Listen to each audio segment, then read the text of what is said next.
যেন ভালো থাকেন, সুস্থ থাকেন, ঈমানের সাথে থাকেন। এই যে আমরা ভালো আছি, আমাদেরকে ভালো রাখে কে? আল্লাহ। আবার মাঝে মাঝে আমাদেরকে অসুস্থ বানিয়ে পরীক্ষা নেয় কে? আল্লাহ। এজন্য সব সময় প্রশংসা করতে হবে কার? আল্লাহ।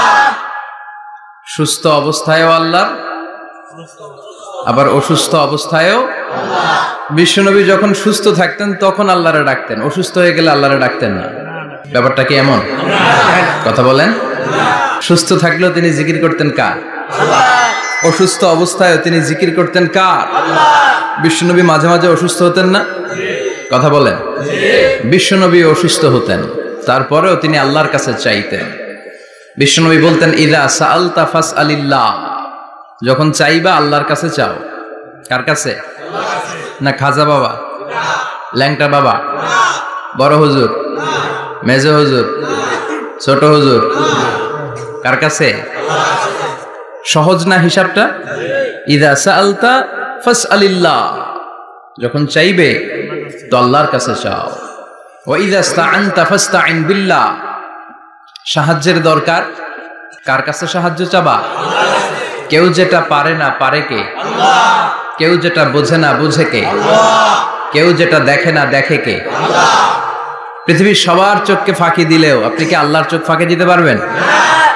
আল্লাহ ইজ ওয়াচিং ইউ, আল্লাহ সুবহানাহু ওয়া তাআলা ইজ অবজার্ভিং ইউ। আল্লাহ আপনারা দেখছেন। আপনি ঘরের ভেতরে দরজা বন্ধ করে রাত্রিবেলা সুইচ অফ, পর্দা টানিয়ে দিয়েছেন, লাইট অফ, সব বন্ধ, পাপ করেছেন, অন্যায় করেছেন, পৃথিবীর কোনো চোখ দেখে নাই, কাক পক্ষীও টের পায় নাই। টের পেয়েছে কে? আল্লাহ। ওনার চোখকে ফাঁকি দেয়া যায়? পুলিশের চোখ ফাঁকি দেয়া যায় কি যায় না? পুলিশ আসলেই জনগণের বন্ধু, ঠিক কিনা? আল্লাহ আমার পুলিশ ভাইদেরকে তুমি কবুল করো। তো এই পুলিশের চোখও কিন্তু ফাঁকি দেয়া যায়, যায় না? র্যাবের চোখ ফাঁকি দেয়া যায় না? বিডিআরের চোখ, পরীক্ষার হলে ম্যাজিস্ট্রেটের চোখ, ম্যাজিস্ট্রেট আছেন না এদিকে? আছে দু একজন। তো ম্যাজিস্ট্রেটের চোখও কিন্তু ফাঁকি দেয়া যায়। বিমানবন্দরে যাত্রীরা যখন নামে তখনই জিজ্ঞেস করে কোত্থেকে আসছেন, গোল্ড আছে কিনা, বার আছে কিনা, এটা আছে কিনা, ওইটা আছে কিনা। তো এই যে বিমানবন্দরের কাস্টমস অফিসারের চোখ ফাঁকি দিয়ে অনেকে স্বর্ণ নিয়ে আসে, এরকম ডাকাইত আছে না? নাই? তার মানে বিমানবন্দরের কাস্টমস অফিসারের চোখও ফাঁকি দেয়া যায় কি যায় না? তো পুলিশের চোখ ফাঁকি দেয়া যায়, র্যাবের চোখ ফাঁকি দেয়া যায়, বিমানবন্দরের কাস্টমস অফিসারের চোখ ফাঁকি দেয়া যায়, কিন্তু আল্লাহর চোখ ফাঁকি দেয়া যায়? চিল্লায় বলেন ফাঁকি দেয়া যাবে? এজন্য কেউ যেটা দেখে না দেখে কে? আল্লাহ। কেউ যেটা শোনে না শোনে কে? আল্লাহ। কেউ যেটা বুঝে না বুঝে কে? আল্লাহ। এজন্য চাইবেন কার কাছে? নাকি দয়াল বাবার কাছে? দয়াল বাবা রে দয়া করো আমারে। কি সুন্দর মিলাইছে, দয়াল বাবারে দয়া করো আমারে। দয়াল বাবা আপনার কিচ্ছু করতে পারে না। এটাই হচ্ছে খালেস তাওহীদের ধারণা। তাওহীদ মানে একত্ববাদ, ওয়াননেস অফ গড। স্রষ্টা যে একজন, সবাই আমরা এক কেন্দ্রিক হব, শুধু উনার কাছে চাবো, উনার কাছে কাঁদবো, মনের জ্বালা যন্ত্রণা শুধু উনিই পূরণ করতে পারেন, ঠিক কিনা? এটার নাম তাওহীদ। এটার নাম কি? তাওহীদেরই মুর্শিদ আমার মুহাম্মাদের নাম বলো, মুহাম্মাদের নাম। আল্লাহর নাম জপলে বুঝতে পারি আল্লাহরই কালাম, বলো মুহাম্মাদের নাম। ওই নামেরই রশি ধরে যাই আল্লাহর পথে, ওই নামেরই ভেলায় চড়ে ভাসি নূরের স্রোতে, ওই নামের বাতি জেলে দেখি আরশের মুকাম, বলো মুহাম্মাদের নাম। পড়েন তাওহীদেরই মুহাম্মাদের নাম বলো, মুহাম্মাদের নাম। আল্লাহর নাম জপলে বুঝতে পারি আল্লাহরই কালাম, বলো মুহাম্মাদের নাম। চিল্লায় পড়েন আল্লাহু আকবার। এটার নাম তাওহীদ। আমরা এক আল্লাহ বিশ্বাসী। ইযা সাআলতা ফাসআলিল্লাহ, যখন কিছু চাইতে হবে কার কাছে চাইবেন? যখন বিপদে পড়বেন কার কাছে চাইবেন? আপনার মনের জ্বালা যন্ত্রণা দূর করতে পারে কে? আল্লাহ। ব্যবসায় সফল হতে চান, আপনারা সফল বানায় দিতে পারে কে? আল্লাহ। আপনার ছেলে নাই, মেয়ে নাই, ছেলে মেয়ে দিয়ে কলিজাটারে ঠান্ডা করতে পারে কে? আল্লাহ। এজন্য কার কাছে চাবো? আল্লাহ ছাড়া কারো কাছে চাওয়া যাবে? কথা বলেন। আল্লাহ তুমি বুঝার তৌফিক দাও, আর জোরে পড়েন আমিন। এজন্য প্রত্যেক সালাতের পরে আমরা পড়ি রাদিতু বিল্লাহি ওয়া বিল ইসলামি ওয়া বি মুহাম্মাদিন নাবিয়ান ওয়া রাসূলা। আল্লাহর রব হিসেবে পেয়ে আমরা খুশি না বেজার? বিশ্ব নবীকে নবী হিসেবে পেয়ে খুশি না বেজার? ইসলামকে ধর্ম হিসেবে পেয়ে খুশি না বেজার? কোরআনকে সংবিধান হিসেবে পেয়ে খুশি না বেজার? আজকের মাহফিলে আসতে পেরে খুশি না বেজার? কম না বেশি? আমরা সবাই খুশি, পরিমাণে বেশি। আওয়াজ করে পড়েন আল্লাহু আকবার। তাহলে রাদিতু বিল্লাহি রাব্বা, রাদিতু বিল্লাহি। প্রত্যেক সালাতের পরে এই দোয়াটা পড়েন তো, এই দোয়াটা পড়বেন, রাদিতু বিল্লাহি রাব্বা। আমরা আল্লাহকে রব হিসেবে পেয়ে খুশি, কারণ তিনি এমন রব, তিনি আমাদের মনের সব আকুতি, জ্বালা, যন্ত্রণাকে সমাধান করে দিতে পারেন। চিল্লায় বলেন ঠিক কিনা? তিনি এমন রব, আমরা গোপনে কিছু করলেও তিনি দেখেন, প্রকাশ্যে কিছু করলেও তিনি দেখেন। সূচনাহীন অতীত থেকে তিনি আছেন, শেষহীন ভবিষ্যৎ পর্যন্ত তিনি থাকবেন। চিল্লায় বলেন তিনি কে? আল্লাহ। এজন্য রাব্বুল আলামিন বলেন হুয়াল আউয়ালু ওয়াল আখিরু ওয়াজ যাহিরু ওয়াল বাতিন ওয়া হুয়া বিকুল্লি শাইইন আলিম। আল্লাহ বললেন আমি প্রথম, আমি শেষ, আমি প্রকাশ্য, আমি গোপন। ঠিক কিনা? প্রথমে কে? আল্লাহ। আওয়াজ করে বলতে হবে, প্রথমে কে? আল্লাহ। প্রথমে আল্লাহ আল্লাহ, শেষেও আল্লাহ আল্লাহ, আকাশে আল্লাহ আল্লাহ, জমিনে আল্লাহ আল্লাহ। চিল্লায় পড়েন প্রথমে আল্লাহ আল্লাহ, শেষেও আল্লাহ আল্লাহ, আকাশে আল্লাহ আল্লাহ, জমিনে আল্লাহ আল্লাহ। নিখিল জাহান গাই গুণগান তার নামে গাই, আমরাও গাহি তাআলা হামদে বারি তাআলা, হামদে বারি তাআলা, হামদে বারি তাআলা। চিল্লায় পড়েন আল্লাহু আকবার। হুয়াল আউয়াল ওয়াল আখির ওয়াজ যাহির ওয়াল বাতিন। তিনি প্রথম, তার আগে কেউ আছে? কথা কন। তিনি কবে থেকে আছেন? অনেক সময় আমাদের মাথায় প্রশ্ন জাগে, এই যে আল্লাহ আছে, কবে থেকে আছে? কবে থেকে উনি? শুরুটা কবে? আল্লাহ বলে আমি সূচনাহীন অতীত থেকে আছি। আমি এমন অতীত থেকে আছি যেই অতীতের কোনো সূচনা নাই। সুবহানাল্লাহ কইবেন না? আবার আমি সীমাহীন ভবিষ্যৎ পর্যন্ত থাকবো। সুবহানাল্লাহ পড়েন। এমন ভবিষ্যৎ যেটা সীমা নাই, এমন অতীত যেটা শুরু হয় নাই, তিনি হচ্ছেন আল্লাহ। চিল্লায় বলেন তিনি কে? আল্লাহ। এজন্য আমরা বলি রাদিতু বিল্লাহি রাব্বা, রব হিসেবে আল্লাহ তোমারে পেয়ে আমরা খুশি। এজন্য আমাদের ইবাদতের সব জায়গায় এই রবের নামের গুণগান আছে না নাই? আমরা যখন রুকুতে যাই আমরা পড়ি সুবহান রাব্বিয়াল, আবার যখন আমরা সিজদায় যাই আমরা পড়ি সুবহান রাব্বিয়াল আ'লা। রুকুতে গেলে সুবহান রাব্বিয়াল আযীম, আবার যখন সিজদায় যাই তখন আমরা পড়ি সুবহান রাব্বিয়াল আ'লা। আবার কবরের জীবন যখন আমরা শুরু করে দিব, কবরের প্রথম প্রশ্ন হবে তোমার রবের নাম কি? আমরা বলবো আল্লাহ আমারে রব, আল্লাহ আমারে রব, এই রবি আমার সব। দমে দমে তনু মনে তারি অনুভব, তোমার দুনিয়াতে আমি যেদিকে তাকাই অথই নেয়ামতে ডুবে আছি সবাই। পাক পাখালির গানে শুনি তসবিহ কলো রব, তসবিহ কলো রব, আল্লাহ আমার রব, এই রবি আমার সব। সুবহানাল্লাহ, কি অসাধারণ কথামালা। আল্লাহ আমার রব, এই রবি আমার সব। আল্লাহ যদি আমার সাথে থাকে পৃথিবীর কোনো শক্তি আমার থামাতে পারবে না। চিল্লায় বলেন ঠিক কিনা? আর এই রবকে যদি তুমি হারাও, রব যদি আমার বিপক্ষে চলে যায়, পৃথিবীর কোন শক্তি আমার কোন উপকার করতে পারবে না। এজন্য বিশ্বনবী বলতেন ইযা সাআলতা ফাসআলিল্লাহ ওয়া ইযা ইসতাআনতা ফাসতাইন বিল্লাহ। যখন সাহায্য চাইতে মনে চাইবে, সাহায্য চাইবা কার কাছে? আল্লাহর কাছে। আমাদের কোনো গুরুত্বপূর্ণ ঘটনা ঘটলে, গুরুত্বপূর্ণ লাইফ ইভেন্ট ঘটলে কিংবা আমরা কোনো বিপদে পড়লে সবার আগে আমরা ফেসবুকে শেয়ার দিই, ঠিক না?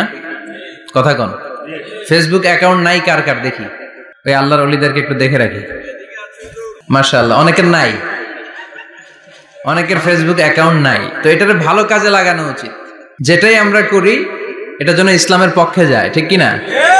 মিন হুসনি ইসলামিল মারই তারকুহু মা লা ইয়ানিহি। ব্যক্তির ইসলামের সৌন্দর্য হচ্ছে যে অনর্থক কাজ ব্যক্তি করবে না। যে কাজে সওয়াব আছে, যে কাজে কল্যাণ আছে, ব্যক্তি শুধু ওই কাজটা করবে। চিৎকার করে বলেন ঠিক কিনা?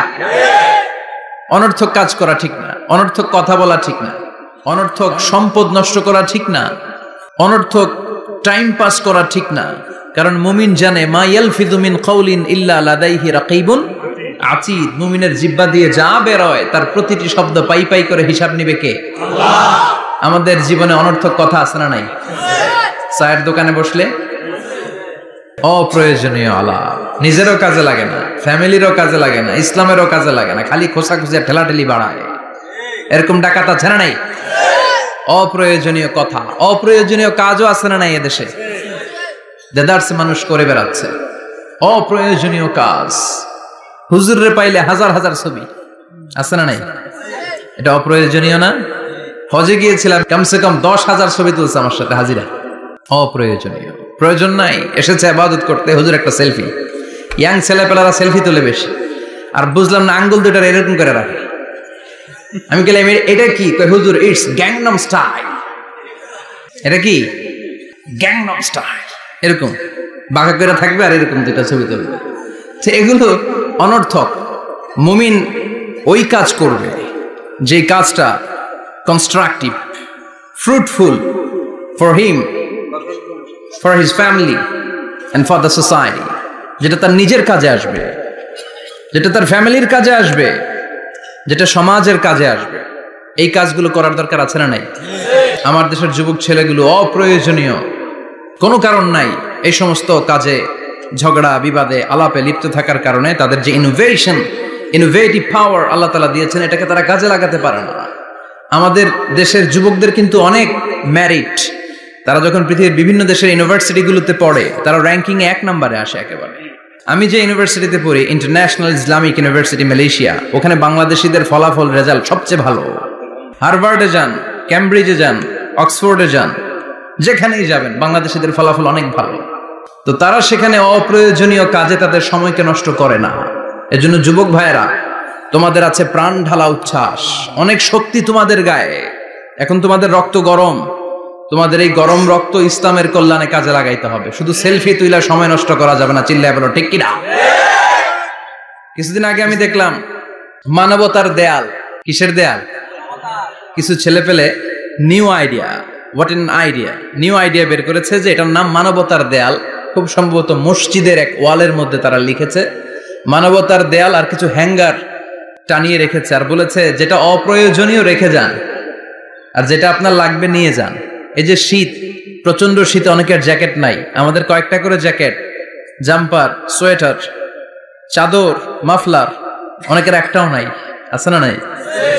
তারা দেয়ালের নাম দিয়েছে মানবতার দেয়াল। এখানে আপনার অতিরিক্ত পুরান জ্যাকেট থাকলে রেখে যান। তো অনেকে পুরান জ্যাকেট, মাফলার, চাদর ওখানে ঝুলিয়ে রেখে গিয়েছে। আবার লিখে দিয়েছে যার লাগবে তিনি নিয়ে যান। যার মাফলার নাই, যার জ্যাকেট নাই, চাদর নাই, তারা এসে নিয়ে যাচ্ছে। এটা একটা সুন্দর আইডিয়া না? তো চায়ের দোকানে ছেলেপেলেগুলো যদি মারামারি করতো, অপরাজনীতি করতো, গুতাগুতি করতো, কিলাকিলি করতো, তাহলে মাথা থেকে এই আইডিয়াগুলো বেরোতো? কথা বলেন। Human capacity is amazing. কি পরিমাণে আল্লাহ তাআলা যে আমাদেরকে ক্যাপাসিটি দিয়েছে, আমাদেরকে যে কত প্রিভিলেজ আল্লাহ তাআলা আমাদেরকে দিয়েছে আমরা জানি না। আমরা আমাদের দেহে কত শক্তি, সম্ভাবনা নিয়ে যে ঘুরে বেড়াই আমরা অনুধাবন করি না। এজন্য সময়গুলোর কাজে লাগাও। কিন্তু আফসোসের সাথে লক্ষ্য করা যাচ্ছে যুবকদের চরিত্রকে ধ্বংস করে দেওয়ার জন্য যে কয়েকটা হাতিয়ার আছে সবগুলো বাংলাদেশে আছে না নাই? ইয়াবা আছে না নাই? ফেন্সিডিল আছে না নাই? হিরোইন আছে না নাই? মারিজুয়ানা আছে না নাই? এই ফেন্সিডিল, ইয়াবা আগে শুনতাম ইউনিভার্সিটির ছেলেরা খাইতো, এরপরে নাইমা আসলো কলেজে, এরপরে হাই স্কুলে, এখন প্রাইমারি ছেলেদের হাতেও ইয়াবা ঢুকছে। চিল্লা এখন ঠিক কিনা? দেশের যুব সমাজ আজকে কোথায়? পর্নোগ্রাফি, এক একটা মোবাইল এক একটা হিন্দি সিনেমার কারখানা। ইন্ডিয়ান নায়িকাদের কোমর দুলানো ডান্স আছে না নাই? স্মার্টফোন নিয়ে ছেলে স্মার্ট হয়, কিন্তু ঈমান, আখলাক, চরিত্র সব শেষ। অপরাজনীতি, রাজনীতির নামে মন্দ খারাপ প্রতিহিংসামূলক ছাত্র রাজনীতি, নেতারা এই যুবক ছেলেদেরকে ইউজ করে, ওর বিরুদ্ধে ও মার, তুই ওরে মার, ওনারা থাকে অন্য জায়গায়, আছে না নাই? এভাবে আমাদের দেশের ছেলেদের চরিত্র, তাদের সম্ভাবনাকে আমরা নষ্ট করে দিচ্ছি। যুবক ভাইয়েরা, in the day of judgment, কিয়ামতের কঠিন ময়দানে আল্লাহ তাআলা 7 শ্রেণীর ব্যক্তিকে তার আরশের নিচে ছায়া দিবেন। এর মধ্যে এক শ্রেণী হচ্ছে তোমরা যারা যুবক, শাবুন নাশাআ ফি ইবাদাতিল্লাহ, ওই যুবক যারা তাদের যৌবনে তাদের সময়টা, তাদের দিন, তাদের রাত তারা আল্লাহর ইবাদতে কাটিয়েছে। সুবহানাল্লাহ পড়েন। 7 শ্রেণীর মধ্যে 2টা শ্রেণী হলো যুবক। একটা হলো যৌবন সময়ে যারা আল্লাহর ইবাদতে রাত কাটায়, সময় কাটায়। আর দ্বিতীয় ওই যুবক, যে যুবককে কোনো নারী অন্যায় কাজের, অন্যায় প্রেম করার পরকীয়ার অফার দেয়, ওই অফারকে ক্যান্সেল করে ওই যুবক বলে ইন্নী আখাফুল্লাহ, আমি এই পরকীয়ার দিকে যেতে পারি না, কারণ আমার অন্তরে ভয় আছে একজনের, তিনি কে? যাদের হৃদয়ে আছে আল্লাহর ভয়, তারা কভু পথ ভুলে যায় না।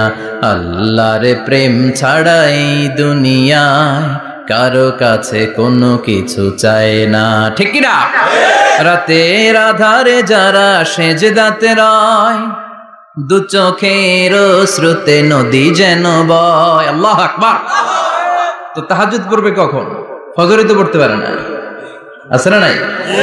রাতের আধারে যারা সেজদাতে রয়, দু চোখের শ্রুতে নদী যেন বয়।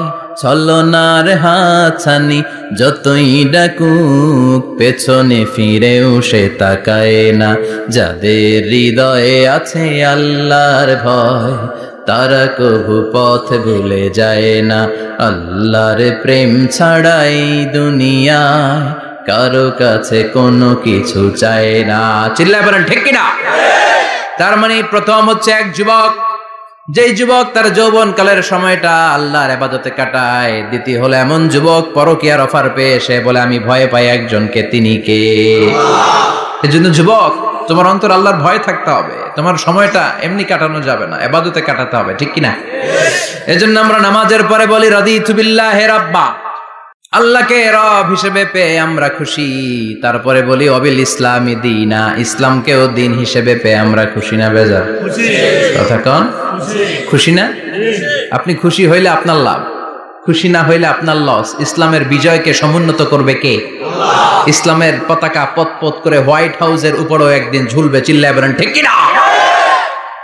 আল্লাহ বলেন খবরদার, ফু দিয়ে ইসলামের বাতি তোরা নিভাতে পারবি না।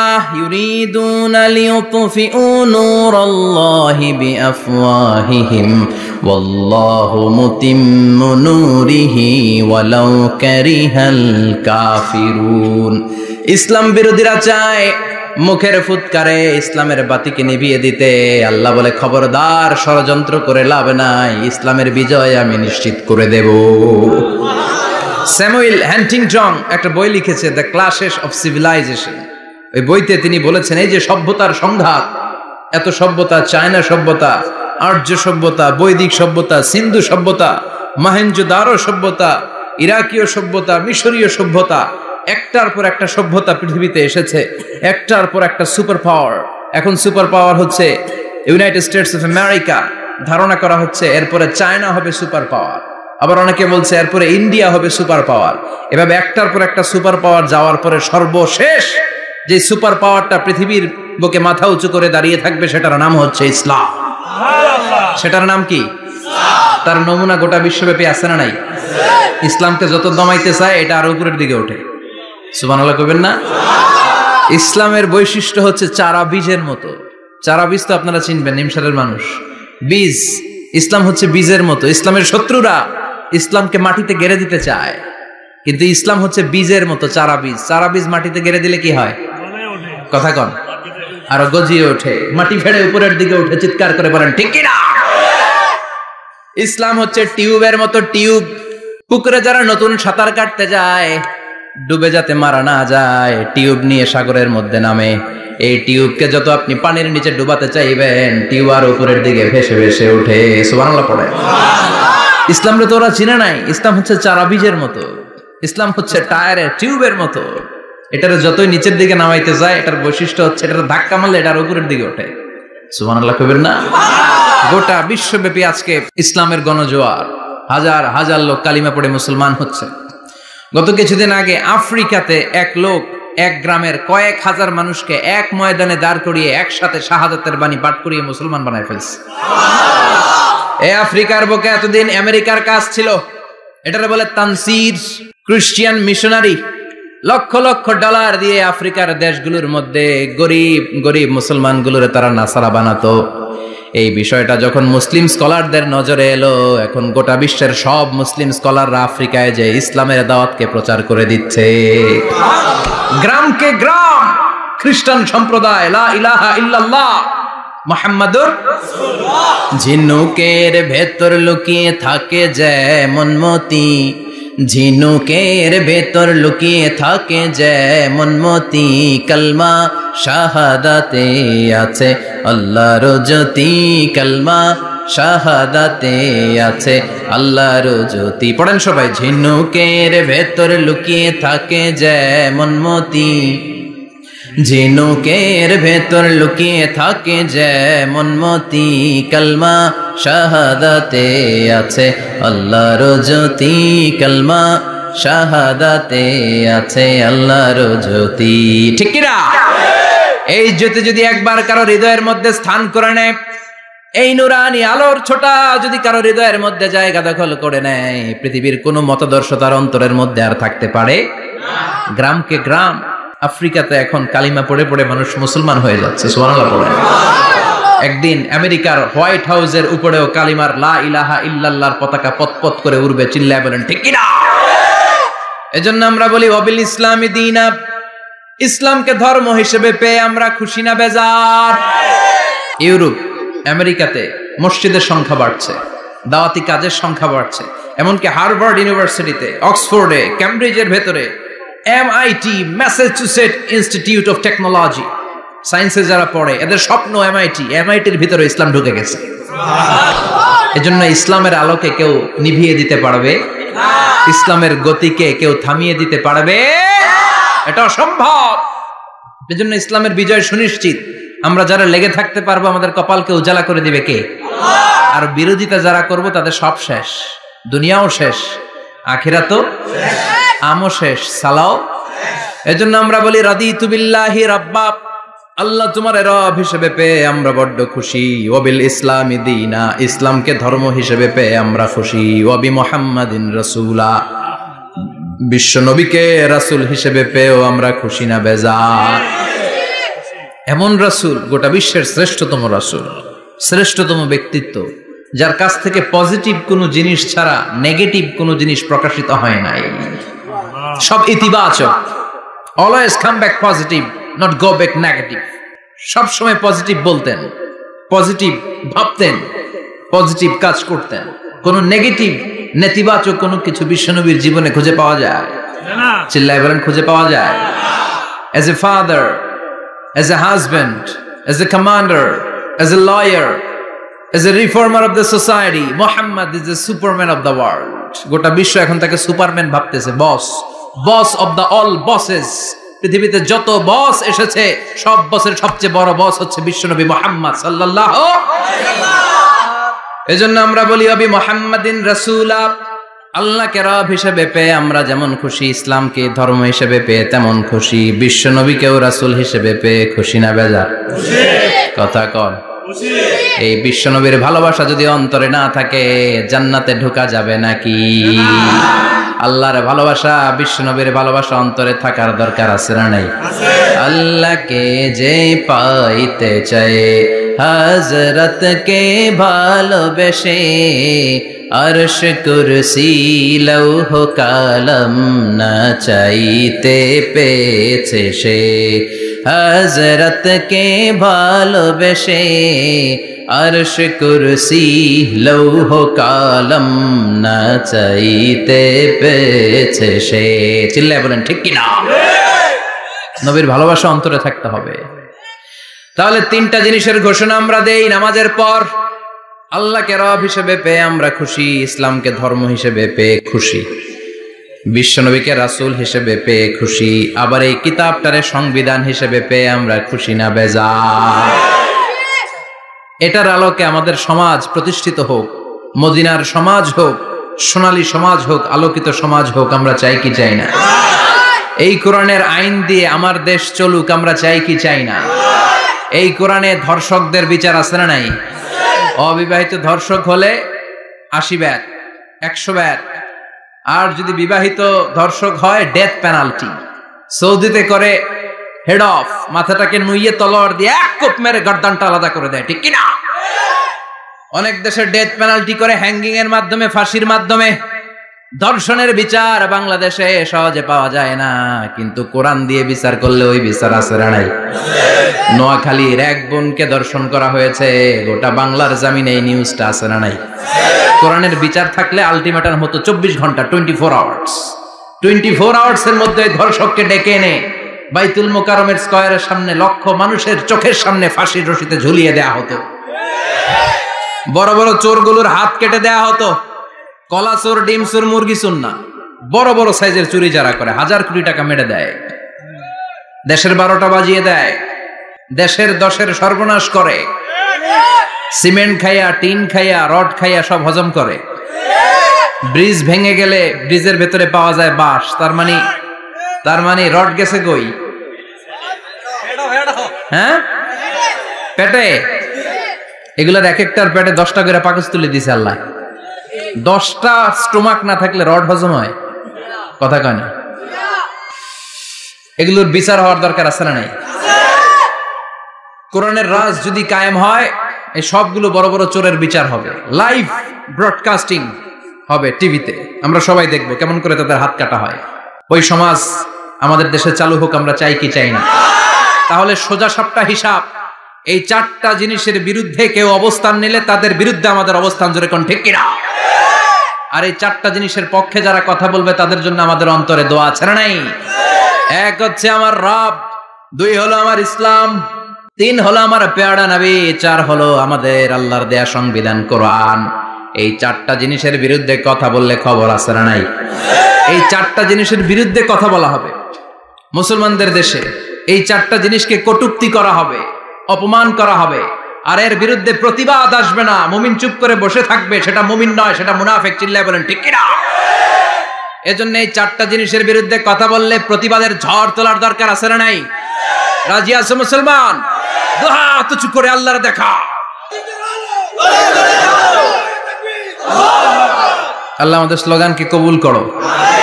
এই 4টা জিনিসের জন্য ভালোবাসা আমাদের অন্তরে তুমি স্থান করে দাও। এগুলোকে পুঁজি করে যেন আমরা জান্নাতের অধিকারী হতে পারি, তুমি তৌফিক দাও। আর জোরে পড়েন আমিন। আজকে আমরা যে বইটা থেকে কথা শুনবো, বইটার নাম কি বলেন? আরো জোরে বলেন, কি নাম? আজকে আমরা জানার নিয়তে, শিখার নিয়তে, আমাদের আখিরাতটাকে সুন্দর করার নিয়তে কোরআন থেকে কিছু কথা শুনবো, ইনশাআল্লাহ। পড়েন, আরো জোরে পড়েন, ইনশাআল্লাহ।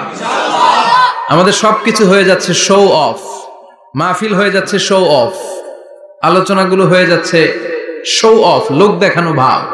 অন্তরে ইখলাস নাই, আল্লাহর প্রতি দরদ নাই, স্রষ্টার প্রতি অগাধ বিশ্বাস আর ভালোবাসা নাই। আমাদের ডে টু ডে লাইফের চিত্র যদি আমরা খেয়াল করি তাহলে দেখবো our spirituality is going down, our লিল্লাহিয়াত, ইখলাস ইজ গোয়িং ডাউন। আমাদের ইখলাস যাচ্ছে নিচের দিকে, মানে কমছে, ডিক্রিজিং ডে আফটার ডে। কিন্তু our greed, our jealousy, our arrogance, আমাদের অহংকার, আমাদের ক্ষমতার প্রতি লোভ, আমাদের হিংসা, এগুলো দিন দিন উপরের দিকে যাচ্ছে। চিল্লা এখন ঠিক কিনা? এই তাফসির মাহফিলগুলোর মূল উদ্দেশ্য হচ্ছে আমাদেরকে রাইট ট্র্যাকে নিয়ে আসা। We should come back to the right track. Train যদি লাইনচ্যুত হয়, অ্যাক্সিডেন্টের সম্ভাবনা আছে না নাই? লাইনচ্যুত হয়ে গেলে রেল কর্তৃপক্ষ এটাকে এসে আবার লাইনে তুলে দেয়, ঠিক কিনা? আমরা শয়তানের ওয়াসওয়াসাতে প্রায় লাইনচ্যুত হয়ে যায়। এই তাফসির মাহফিলগুলোর উদ্দেশ্য হচ্ছে আমাদেরকে আবার লাইনে তুলে দেয়া। আলহামদুলিল্লাহ কোন এই জন্য সময় নষ্ট করে যে সময় ব্যয় করে যে আমরা এসেছি, আসুন আমরা শুরুতেই নিয়তটাকে খালেস করে নেই যে আজকে আমরা যা শুনবো আমলের নিয়তে শুনবো, ইখলাসের সাথে শুনবো, নিজেকে পরিবর্তন করার জন্য শুনবো, আমার আখিরাতটাকে আমার জান্নাতটাকে সুন্দর করার জন্য শুনবো। তো আমরা খুব লম্বা চূড়া বক্তব্যের দিকে যাব না, সংক্ষিপ্ত কিছু কথা সরাসরি আমরা কোরআন থেকে শুনবার চেষ্টা করব। পড়েন ইনশাআল্লাহ। এবং আজকে এই 2 দিন ব্যাপী তাফসীরুল কোরআনের প্রোগ্রামের প্রথম দিন আমরা একসাথে বিদায় নিব ইনশাআল্লাহ। পড়েন। আলোচনার মাঝখানে উঠা বসা করবেন, শেষ পর্যন্ত থাকবেন, কথা দিয়েছেন? আওয়াজ করে পড়েন ইনশাআল্লাহ। আসুন আমরা সরাসরি কোরআন থেকে শুনি, কেননা কোরআন থেকে কথা শুনলেই বরকত, কোরআন থেকে কথা শুনলে জীবন আলোকিত হয়। জীবনটা আলোকিত করে দেয় কে? কারণ সব সমস্যার সমাধান দিতে পারে। সমাধান চাও যদি জীবনে মরণে, ফিরে যাও খুঁজে নাও, চোখ রাখো কোরআনে। চোখ রাখবেন কোথায়? না টিভির পর্দায়? কোথায়? সমাধান চাও যদি জীবনে মরণে, ফিরে যাও খুঁজে নাও, চোখ রাখো কোরআনে। If you want the solution this dunya and akhirah, go back, have a look to the holy Quran. Subhanallah পড়েন। সমাধান চান তো go back, sit down and have a look to the Quran. আপনার জীবনের সব সমস্যার সমাধান কোরআনের ভেতরে আছে না নাই?